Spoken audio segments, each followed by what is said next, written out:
We're breaking down episode 2, season 2 of True Detective, titled Night Finds You. This episode might have seemed a little slow, but it had a lot of interesting beats, and it had one hell of a ending. Vince is in the hot seat, now broke with no land. He desperately needs to find out who the crow that pecked at Casper's eyes is. Vince Vaughn pleads with Colin Farrell to stay alive long enough to find the Birdman. But he's always thinking of his own intentions, even though he is the only comrade that Colin Farrell has.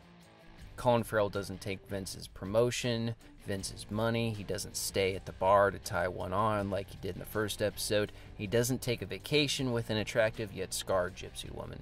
Neither women, booze, or money can offer escape for Colin Farrell anymore. Birdman the Crow knew Ray was coming, so he put on I Pity the Fool by Bobby Bland that plays in the background as he gets shot.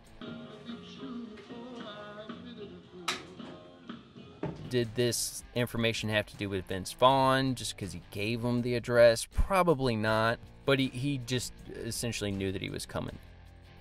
Alright, things to consider theory. Rachel is behind it in some way. Probably not, but she's closer than she appears. There's a woman near the end of the opening credits peering through the camcorder.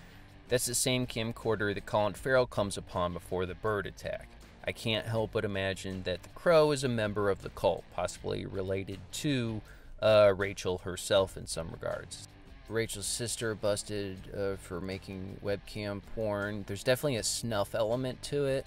That Crow might be in her family. Rachel and Vince Vaughn, neither of them have shared a scene together, nor appear to know each other. However, in the first episode, we watch Rachel getting kicked out of Vince Vaughn's gambling casino drunk and pissed. This scene was kind of washed over as establishing that, Rachel's depressed, but maybe she's closer to this casino than we believe. Vince Vaughn has this kind of wormy, wiry assistant.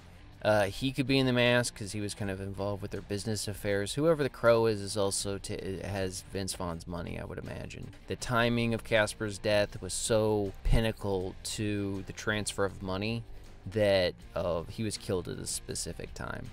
He's also the guy that brought in the newspaper article about the corruption and stated that they weren't going to get touched. So it seems like he seems confident in their protection from the state. Nick Pizzolatto references Greek mythology often. And the story of the Crow in Greek mythology is the Crow at one point was white and is transformed into black through the story of Apollo. Crow is ordered to watch over Apollo's wife, who she cheats on all the time, and is supposed to peck out the eyes of any suitor that enters her bedroom.